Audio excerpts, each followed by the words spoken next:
This is my 1979 Pontiac Firebird Esprit parts car with a 301 V8 automatic. It is a T-top car, which I have the T-tops removed right now. I bought it for parts. It's got some good stuff on it, but I want to see if I can get this thing to run. Story on this car is it sat in a field probably for a good 20 years, judging by the fact that it has very old collector plates on it. I was told by the person I bought it from that they bought it from a guy who would just buy a car, something would break on it, and he would just put it out in his field and go buy another car.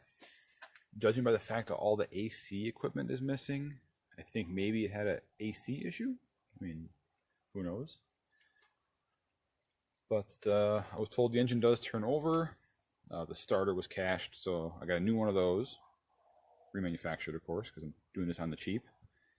The battery cables are a bit rotted out because this thing sat in a grassy field for God knows how long. So pretty much everything from the floorboards down is gone. I mean, you can tell right here the brake line's just, you can't really tell this one here, it just ends. Everything's just rusted away. That's why the starter doesn't work. That's why the car has no floors. So I guess the first step in getting this thing to crank is see if it turns over. I'm going to start by removing the fan and seeing if the engine will turn over by hand myself, because I was told that it does, but I just want to verify that.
Alright, we got the fan off, got the pulley reattached with this wonderful assortment of hardware there. Got a somewhat right size socket for the crank bolt. I think it's 15/16, but I don't have a socket that big and standard. I have everything below it and then above it. So there's a 24mm socket on there right now with a breaker bar. I tighten the alternator belt just so it spins when I do have the car running, if it runs. But I should be able to turn the engine over without having that belt loose. So let's see if I can do this with one hand while trying to film with the other hand. This is my first time. Go easy on me. Ah. That is encouraging. I have not even pulled the spark plugs out yet. And she's turning over. Quite easily, in fact.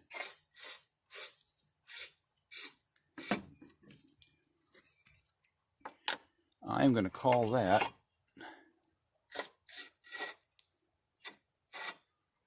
a win.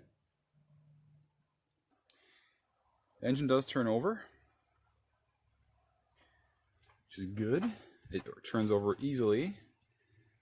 I did forget to mention that there is full oil. There's still coolant or water in the radiator.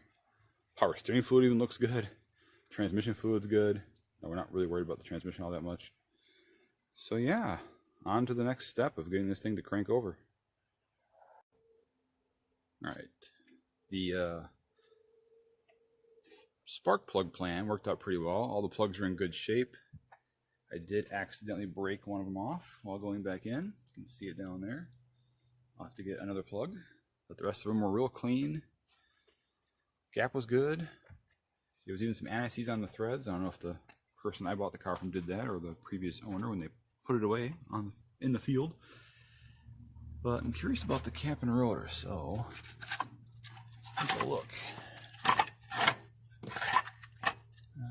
A little rusty in there.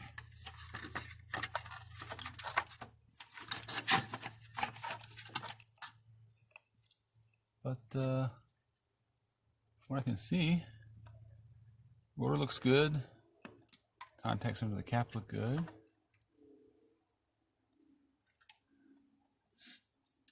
Looks like just the guts are a little rusty, so I don't know. Once we do see if she'll turn over, we'll have to check for spark first thing. Don't trust that. Alright, all the battery wiring is in place. Ran a new ground. A little stud on the head over there, since the factory stud broke off. And the cable is rotten anyway.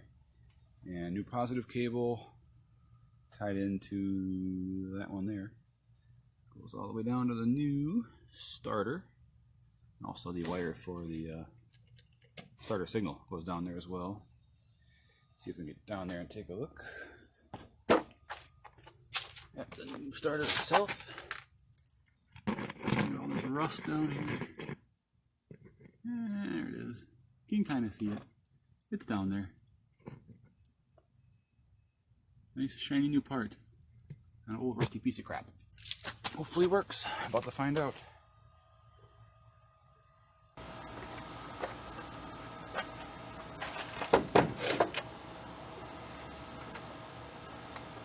Let's reach precariously over the fan belt.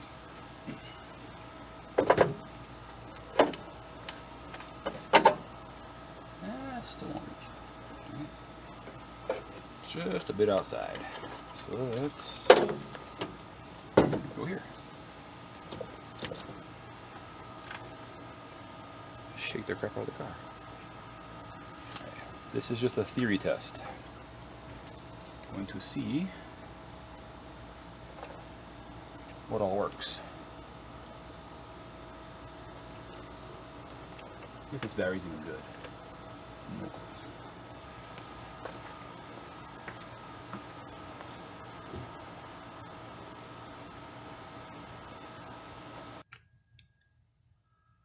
For the first time, Lord knows how long, we're going to put power to this car. See what happens here. Nothing so far, that's good. Just one-handed here.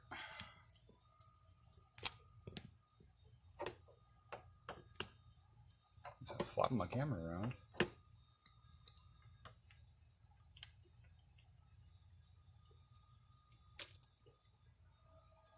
Alright.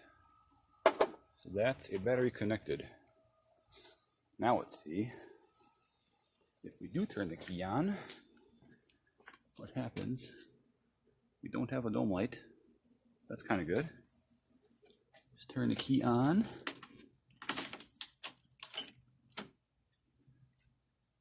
Nothing. Let me just try. Oh, there we go. Now we got some lights. All right.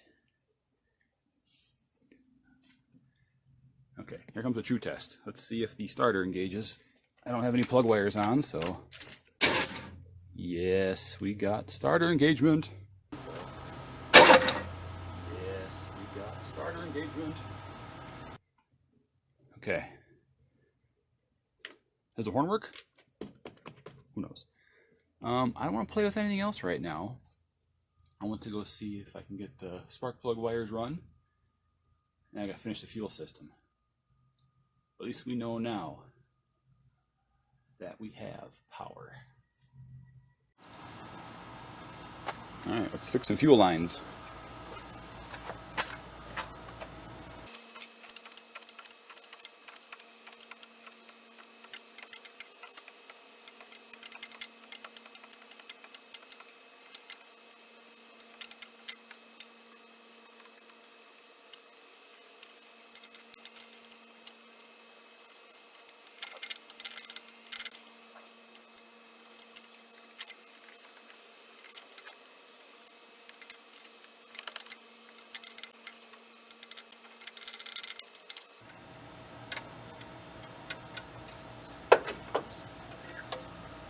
That's what you're supposed to do, but it works.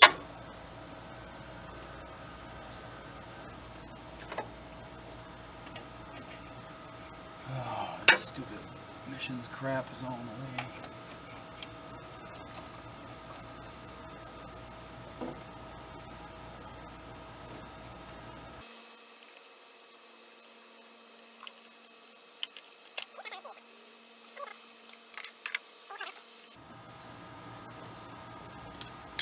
Played hose clamp plinko there. Alright, there we go. One fuel filter. Now comes the fun part. Clamp on. Oh man, I really removed that thing up, didn't I? Looks worse from over here.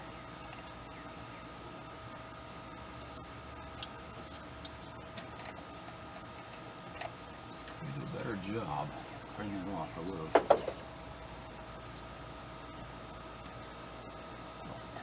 Like I said, just needs to let the hose get on there.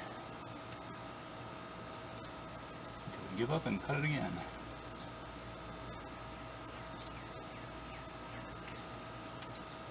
Trying to convince me stupid cruise control crap is in the way. There we go. Yeah, some complaint that goes your way.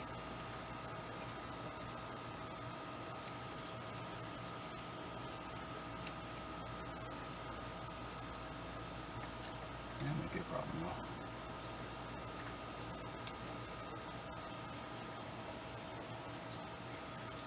Yeah, that's going to be a problem.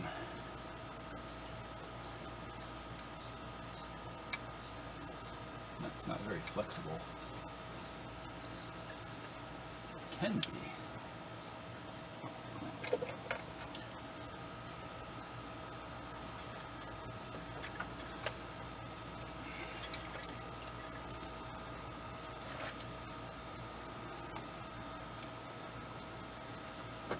These won't fall all the way down.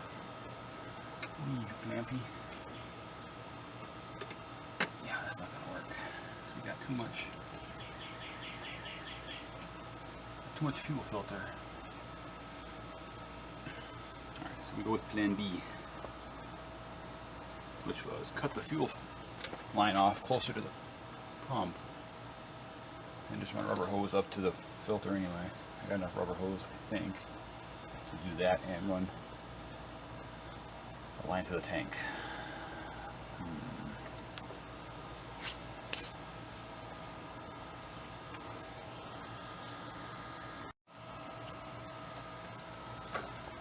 Well, that's what happens when you try to break the fuel line nut off of the fuel pump. And I think it was already broken. It was kind of wiggly, but I had to replace it with rubber hose anyway.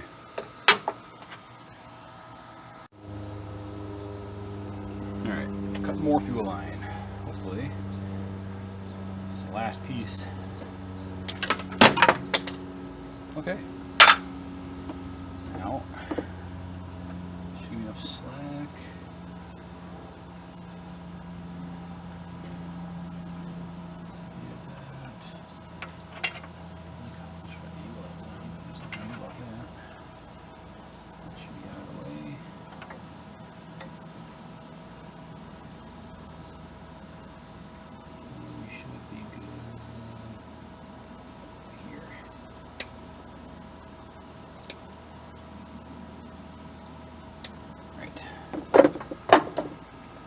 Clamp.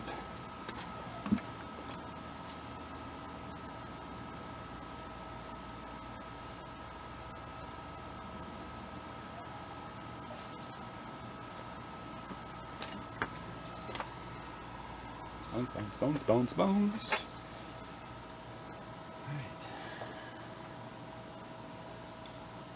Clamp over here somewhere.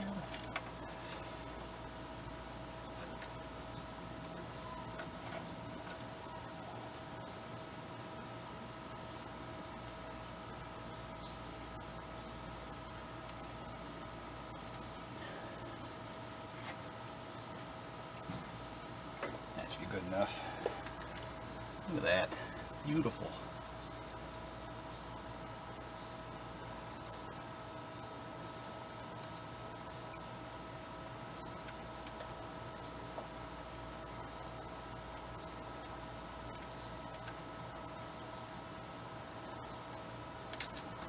Alright. That part of the fuel system's plumbed.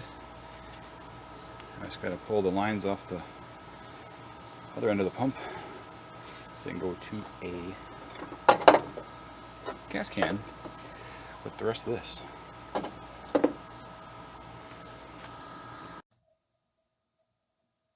Well, I think I should have started with the hard stuff first. And when you're working with a rusty car, the hard stuff would be the stuff down below. Should be the most rustiest parts. So I ran the fuel filter to the carb, broke the fuel line coming off of there, but was able to put a piece of hose on it and had it going to the stock mechanical fuel pump until that happened. That is the nipple off the bottom of the pump. That's the last hose I tried taking off. So the mechanical pump is now junk. I will be looking at other options to get this car running, including a electric pump. Maybe we'll just gravity feed some fuel. I don't know. We'll see.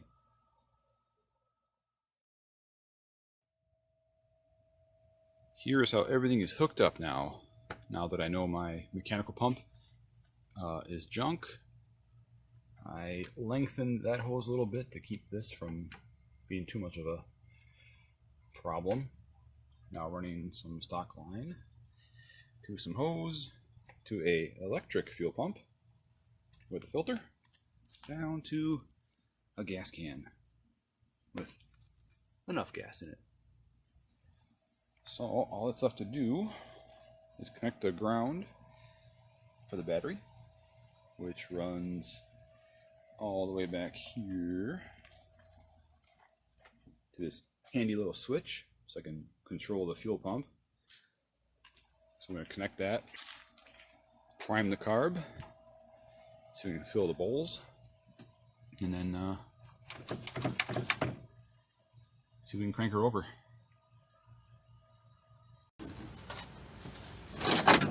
Hard to do with no floors in there, you know? Nothing for me to put my foot on.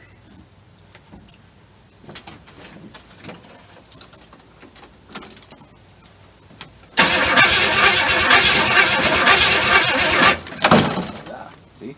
Foot close to the floor.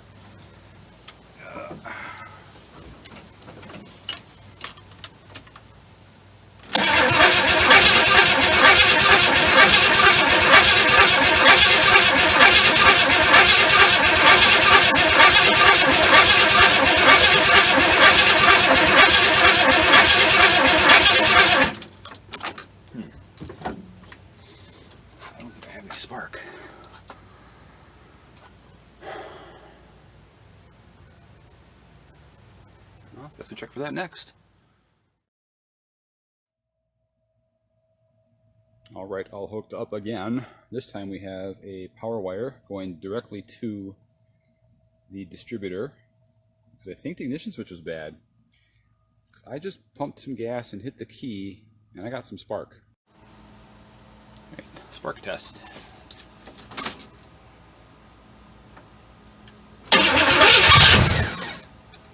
Haha! Which I didn't have at all last time I tried this. So, let's see.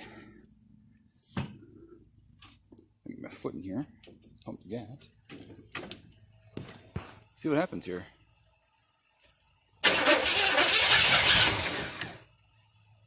Very encouraging. Yes, let's try it again.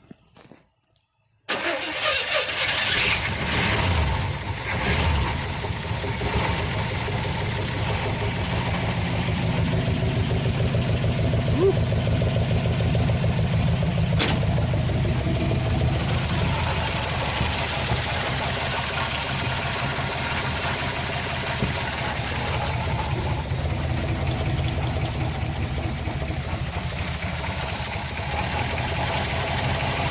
There we go. Helps have the fuel pump on.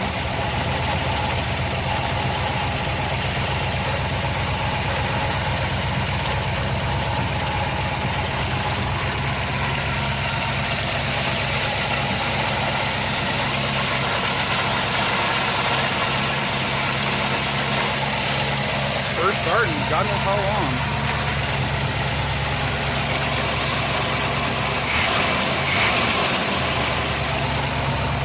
Crap flying everywhere. Ugh.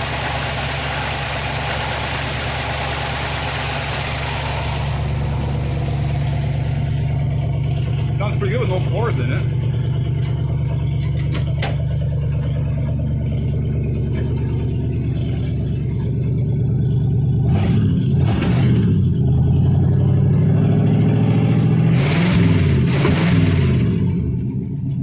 Timing's a little off. That's alright.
teeth makes noise.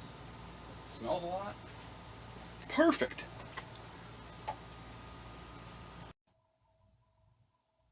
Well, that's that. I got it running. It idled for a little while. Didn't run great, but that's because all the vacuum lines are a mess. But I had to do it, make sure that it ran, because I'm parting out this car, and if I can have a running 301 V8, it's worth a little more than a non-running 301 V8. I did take the time to put some floors in, so I can start dismantling the interior. Just some shelving that I borrowed from work. But all the lights work, radio kind of works, gauges all work. I had volts with the key on. Fuel gauge, of course, doesn't work because nothing's hooked up. I had oil pressure. I had water temperature. Wipers came on and worked. So all in all, lots of good parts on this thing. It's just a shame that it sat in a field and rusted out so badly. It's got pretty much nothing left under there. No frame rails, no floor. Not much holding her up. So that's gonna do it. I'm glad I got it running. I'm glad I got it all on camera, because no one would believe me that it started that easy.